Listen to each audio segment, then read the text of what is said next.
Alex, bonjour, Bonjour Pépé. rebonjour même, puisqu'on t'a vu récemment pour parler du Quantum Dot. Cette fois-ci, on va aller vraiment dans les détails, dans la profondeur de ce qui se passe actuellement chez Samsung, parce que quand on va dans les magasins et sur Internet et autres, on s'aperçoit qu'il y a des téléviseurs qui sont arrivés en rafale. Il y a une nouvelle gamme qui est sortie et on va en parler dans cette vidéo de façon claire, simple et précise grâce à toi. Alors cette nouvelle gamme se pointe actuellement. Alors d'abord, quelles sont les diagonales, les modèles, les évolutions techniques? On veut tout savoir, Alex, on veut tout savoir.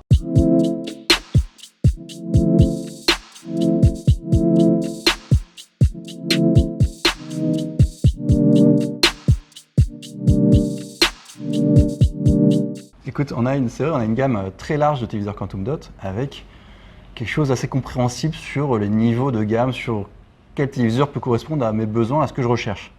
Les téléviseurs Quantum Dot sont segmentés, on va dire, par 5 niveaux de série, les Q60, Q70, Q80, Q85, Q90 et les Q900 en 8K.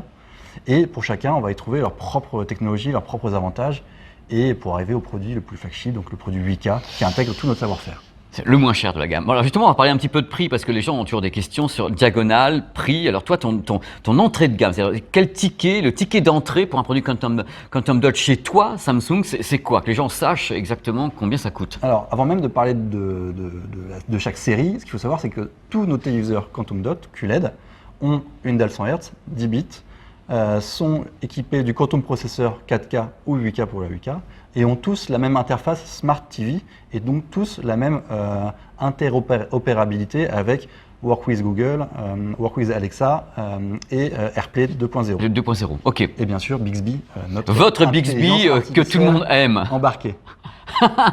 Qui est dessus. Bon, Alex, justement, dans toutes les applications que tu as citées, est-ce qu'il y a des nouvelles applications qui arrivent sur la gamme donc 2019? J'ai entendu parler, bien sûr, d'Apple TV, de choses comme ça qui sont dessus. Vous êtes dessus à fond. On est dessus à fond, puisque l'idée, c'est d'offrir le maximum de contenu à tous nos consommateurs, à tous les utilisateurs de télé Samsung. Et effectivement, la grosse annonce de ces derniers temps, c'est l'exclusivité du lancement de Apple TV, donc du service d'Apple, directement embarqué sur nos téléviseurs. Ça veut dire que ce n'est pas du cast ou du mirroring, on est vraiment sur un usage au travers du Tu as l'appli, téléviseur. tu cliques dessus, c'est bon, tu as ton compte et tu as les images de ce que tu as acheté sur iTunes ou Exactement. autre. C'est que du bonheur dans la maison. Alors en même temps, on va parler un petit peu de technique parce qu'on va commencer à parler un petit peu aussi de cinéma. Tu me parles d'Apple, il y a Netflix également qui est intégré à votre écosystème. Est-ce que les produits de ta gamme sont HDR10+, cette fois-ci? Toute la gamme est en HDR10+, ou pas? Toute la gamme est en HDR10+, qui permet de bénéficier notamment au travers du service d'Amazon Prime, puisque tous les contenus de Amazon sont en HDR10+, et donc d'avoir cette version améliorée du HDR en métadata dynamique sur le téléviseur, quel que soit le téléviseur et la gamme de la série QLED. Donc voilà. Et ils sont bien sûr tous Dolby Vision. Ils ne sont pas Dolby Vision, mais ils permettent quand même de décoder et de transmettre le signal Dolby Atmos. Ouais, alors justement, on va parler un petit peu d'audio. C'est compatible Atmos sans aucun problème. Ils ne décodent pas le Atmos, puisqu'ils Ils ne le décodent pas en ils interne. n'ont pas de haut-parleurs verticaux, donc ça n'a pas tellement Ouais. d'intérêt. Néanmoins, si vous avez un signal Dolby Atmos que vous recevez au travers d'une application comme Netflix, Ou Netflix, ouais. il sera conduit par un codec directement à la barre de son. Bon Alex, moi j'ai besoin de comprendre un petit peu quelle est l'amplitude en fin de compte des diagonales d'écran que tu as dans ta nouvelle gamme, parce que vous avez quand même beaucoup de modèles qui se pointent. Ça commence à quelle diagonale? Et en effet, on va commencer à parler un petit peu de prix. Il faut que les gens soient renseignés un petit peu de savoir combien ça peut leur coûter cette affaire. Écoute, notre première série, les téléviseurs Q60, commence au 43 pouces à moins de 1000 euros et vont jusqu'au 82 pouces à peu près à 4000 euros. C'est un téléviseur qui est donc dalle 100 Hz en 10 bits, en rétroéclairage LED Edge et qui offre tout ce qui se fait de mieux aujourd'hui chez nous en termes d'usage, en termes d'expérience. On monte ensuite en gamme sur la série des Q70. Les Q70 sont les premiers téléviseurs à intégrer une technologie de rétroéclairage en direct LED. Chez nous, c'est le direct LED Local Dimming Silver. 48 blocs et qui monte en intensité lumineuse, en pic lumineux à 1000 nits. La montée en gamme après, avec un Q85, c'est le design et la qualité d'image. La qualité d'image, on est sur du Local Dimming Gold, 96 blocs Alors tu as Silver, Gold. et Platinum. C'est merveilleux. Ces gens voyagent beaucoup. C'est l'opération carte fidélité, carte fréquence, frequent flyer. Allez. Le Gold, l'avantage c'est 96 blocs, donc beaucoup plus précis. Et surtout, en termes d'intensité lumineuse, on monte à 1500 nits. Ce qui est important aussi en termes de design, c'est qu'à partir du Q85, on intègre ce fameux boîtier One Connect et cette connexion invisible qui permet une intégration ultra simple, une intégration déportée.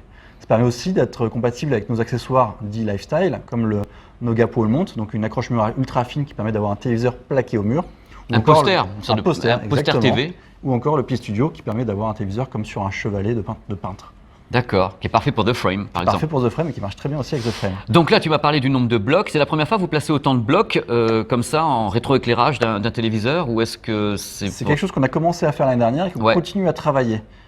Puisqu'on arrive après sur le niveau Platinum, le Q90. Vous voyez à peu près là le curseur. On était là, on est là, et puis maintenant Alex il est là, quoi. Je veux dire, on est Platinum. Allez. Il monte à 480 blocs et une intensité lumineuse à 2000 nits. C'est le même niveau de contraste et de bloc qu'on a sur la téléviseur 8K, mais les téléviseurs 8K montent en plus de ça à une intensité lumineuse jusqu'à 3000 ou 4000 nits sur le 75 pouces pour vraiment une expérience, une gestion très fine du HDR et quelque chose d'ultra précis, ultra qualitatif. Ce qui est important quand même à savoir juste sur le local dimming, c'est que, et sur le direct LED, il se passe beaucoup de choses, beaucoup de fabricants en font. C'est comme tout, il y en a des plus ou moins bons. Ce qui est derrière primordial, c'est de gérer les fuites de lumière et le blooming, donc des taches de lumière qui vont se faire au travers de l'écran. Et ça, c'est primordial de pouvoir générer, de pouvoir avoir la meilleure dalle possible qui assure la conduite de lumière pour éviter justement ces effets un peu gênants de fuite de lumière et de quelque chose de pas très qualitatif. Oui, Alex, tu me parles beaucoup de choses avec justement tous ces effets de blooming et autres, avec la dalle, on connaît les problèmes qu'il peut y avoir. Toi, tu as une technologie, enfin toi, c'est Samsung, vous avez une techno particulière pour essayer d'éviter ces fuites de lumière qu'on observe avec tous ces types de téléviseurs. Quelque chose que vous avez mis au point, vous, un petit peu en Corée du Sud là. Une innovation qu'on a sur ce traitement de dalle avec deux niveaux de filtre, un avant les cristaux liquides et un après, qui permet avant de conduire la lumière et de s'assurer qu'elle sort de manière homogène au travers des cristaux liquides. Pas les nuages, quoi, pas les taches. Pas les taches, qui est pas les taches. Et derrière ça, on n'est pas de directivité, donc une dalle très ouverte à 180 degrés. Faut m'expliquer ça et aussi. Que ça absorbe la lumière. Vous avez donc une dalle anti-reflet frontale qui permet 180 degrés, c'est ce que tu es en train de me dire? C'est ça, exactement. Mais ça n'existe pas sans LCD. Eh ben, c'est l'innovation, la recherche et développement de Samsung. Parce que là, je vérifierai tout à l'heure d'ailleurs, parce que normalement on s'arrête un petit peu 176, tu sais, chez vous. Normalement. Là pour le coup, c'est voir c'est croire et je vous invite à aller en magasin et à vous rendre compte par vous-même du rendu final des produits. Donc c'est la première fois que ça arrive chez vous, ça aussi, la dalle, enfin, le traitement qui permet d'avoir 180 degrés d'angle de vision, c'est la première fois. C'est la première fois. Donc il a quand même fallu plusieurs années de développement pour en arriver là. Il a fallu plus du développement, mais c'est toujours associé d'avoir le meilleur des technologies. On a déjà la lumière, la colorimétrie, on a amélioré le contraste avec quelque chose qui est vraiment très très très efficace. Et maintenant, on avait déjà aussi l'anti-reflet, et maintenant on vient d'ajouter les angles de vision. Si on fait le benchmark des différentes technologies, il n'y a aucune technologie aujourd'hui qui a 100% des meilleures conditions pour profiter au mieux d'une image. Et nous, on a des forces et des faiblesses. On a travaillé un maximum pour corriger ces faiblesses-là. Et aujourd'hui, là où on avait des faiblesses, on est très proche de nos concurrents.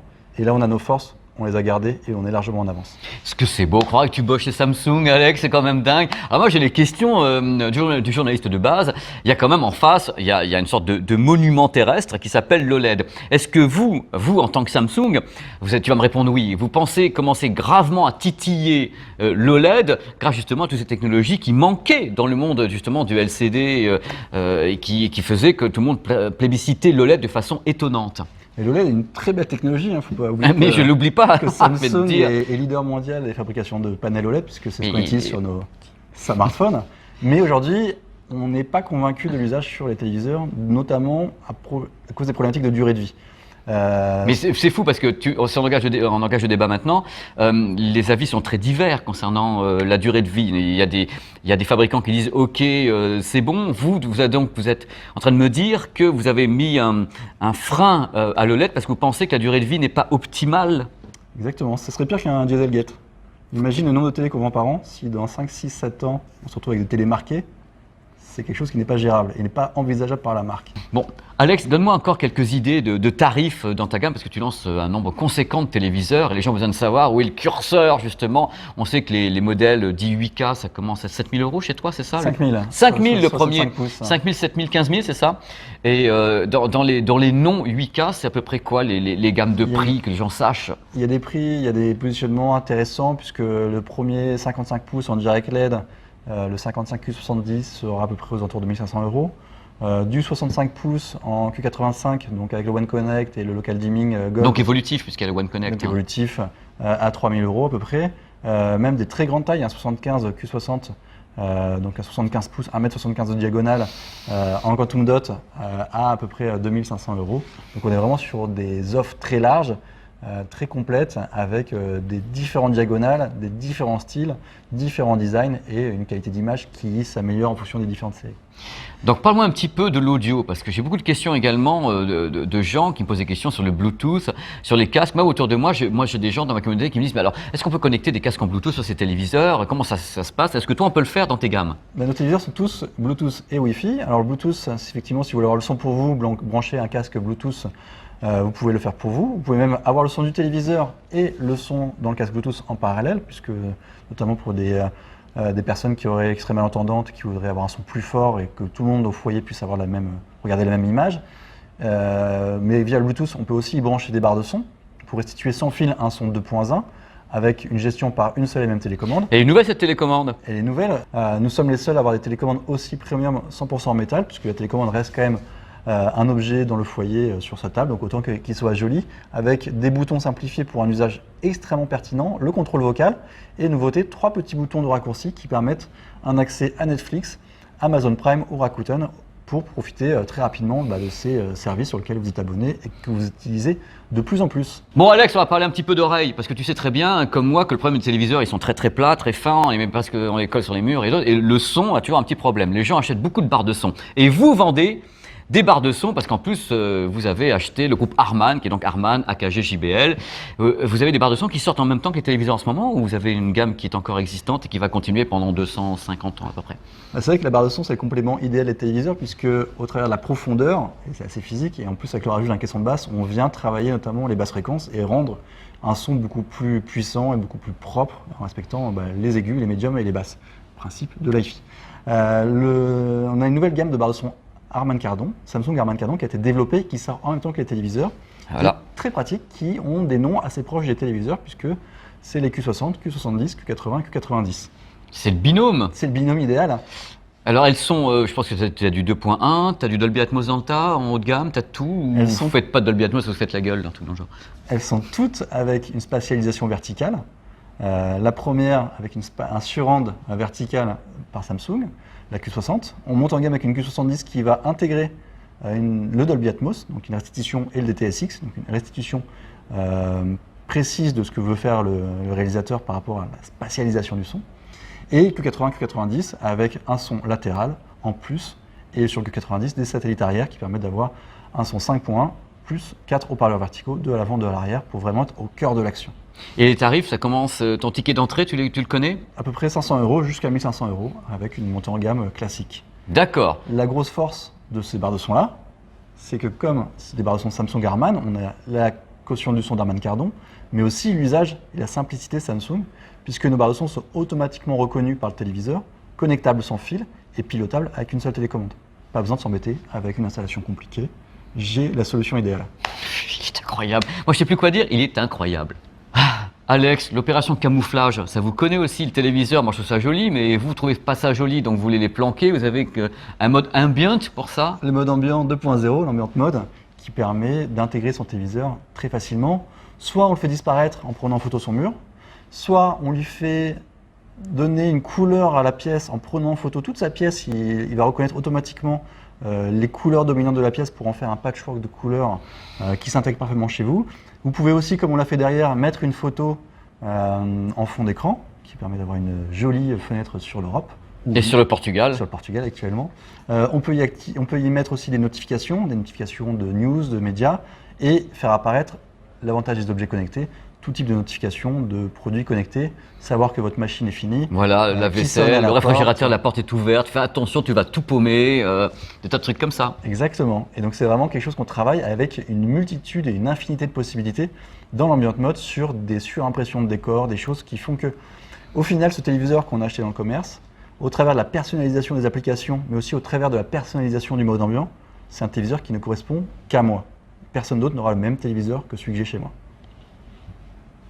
Bon, c'est génial, tu as été super explicite, on a vu toutes les gammes, il y a des trucs de tous les côtés. Je pense que les gens qui nous regardent ont dû avoir envie de voir les produits. En tous les cas, ils sont tous disponibles, tout ce que tu as cité, vous balancez la gamme d'un coup comme tous les épisodes de Netflix? Écoute, ils sont tous descendus en magasin, et donc il ne reste plus qu'à vous d'aller les découvrir en magasin. Et à partir du mois de mai, en complément, il y aura les téléviseurs Serif et les nouveaux télé The Frame avec la dalle QLED qui seront disponibles à peu près début du mois de mai. Donc c'est la première fois qu'il y a le QLED sur The Frame. Sur The Frame, exactement. C'est la première fois que le QLED vient aussi compléter ce produit assez iconique au travers de la qualité d'image qui lui faisait peut-être un peu défaut par rapport à l'usage qu'on en avait. C'est bien de le reconnaître.